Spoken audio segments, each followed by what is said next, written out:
Hey, what's up, Toby? This is Chris. We are kicking off our next podcast. I actually forgot which number it is because we've done Oh my so Lord. many. We're on a We roll.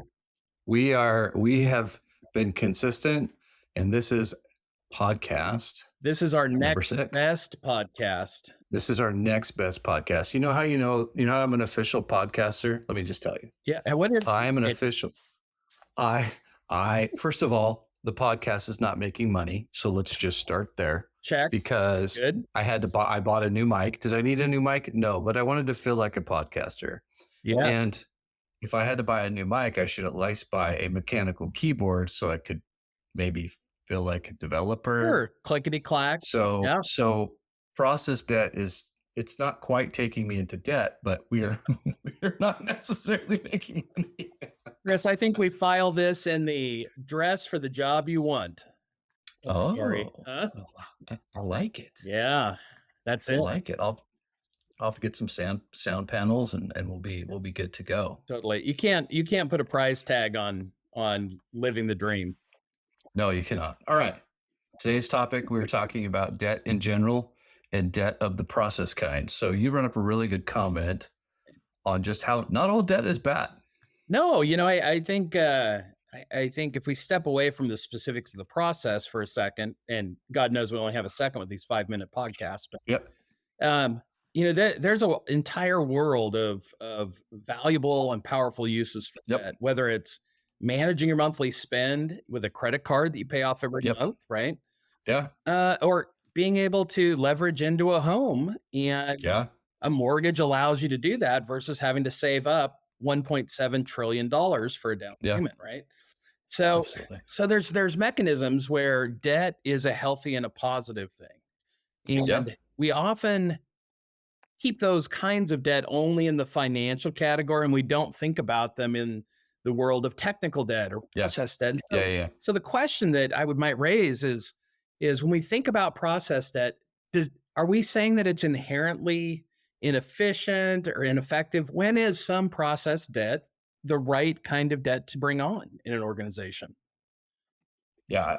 What's interesting is like, even from a tech debt standpoint, if you're not pushing the envelope on the sales, you're probably not growing, Mm.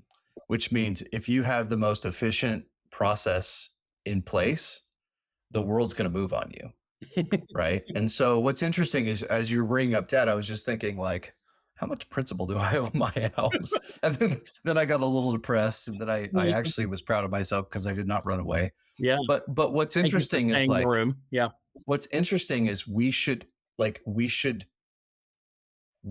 do appropriate decisions with our debt, right? And that's with our business processes. And so I talk a lot about, is this a one time Mm. or is this going to always be the case? And so you end up finding really good processes Yeah. in HR groups, Okay. Why do you tend to right? see them there? Why do Beca- you observe that? well, you also have people that don't understand technology and don't understand the tools, which is a different topic for a different day. But Yep. like they do the same thing, which is hiring, right? Yeah. And so what I'm getting at is that process piece really has more to do with getting resumes in and Yeah. getting interviews set, right? Yeah. That whole thing of like, if you're a growing company or you're a company of any size, you're gonna have employees coming in and out of the org.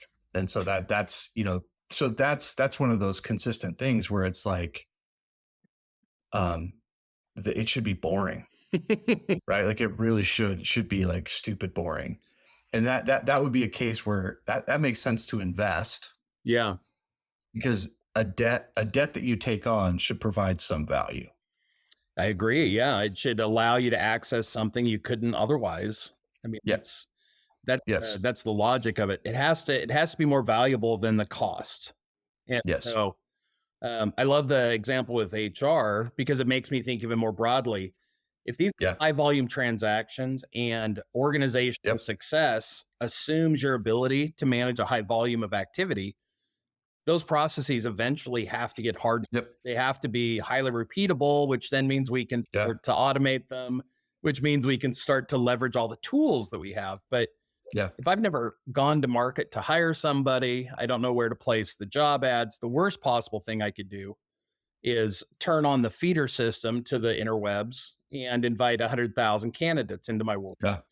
Yeah. Right? Yeah. I think that's a Well, great call out. Well, so if that's where we should see less process debt in some of those yep. more critical, high volume transactional things, what are the places that process debt should be incurred? What are some examples around the business where this early discovery and taking on a little bit of debt makes sense? I think you see it in startups a lot. Okay.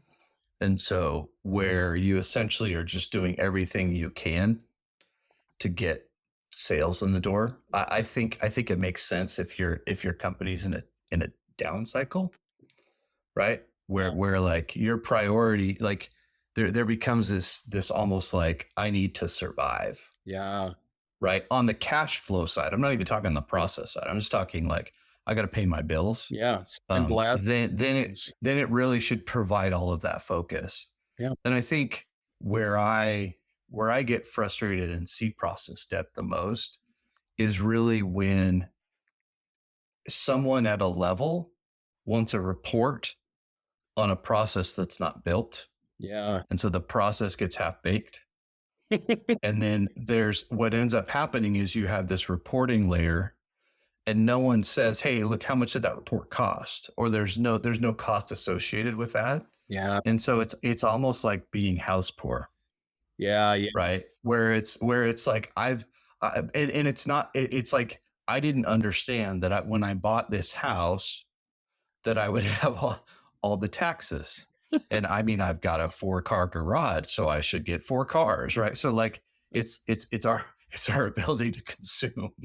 I love that. I love that. The well, and I think that so many platforms, it used to be, if we even go back just 10 years, Yeah, if you wanted reporting, there was only two or three real tools in the space yeah, outside of the yeah, native applications.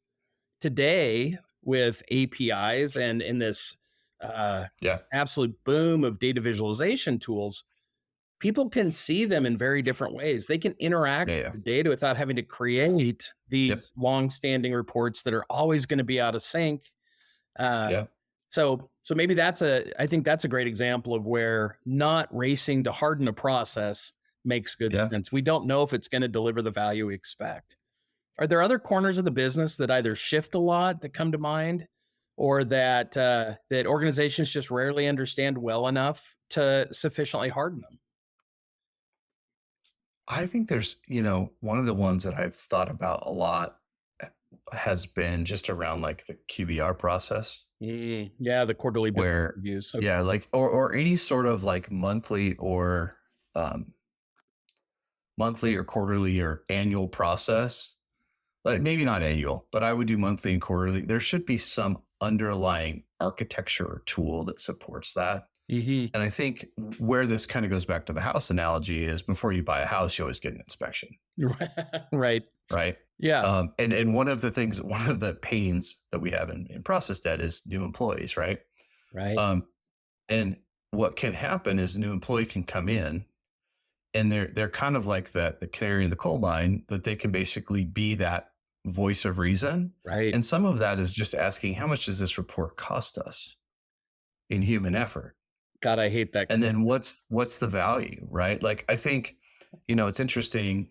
I've spent a lot of time in operations and on the inventory side, like everybody wants to have zero out of stocks, everyone, Yes.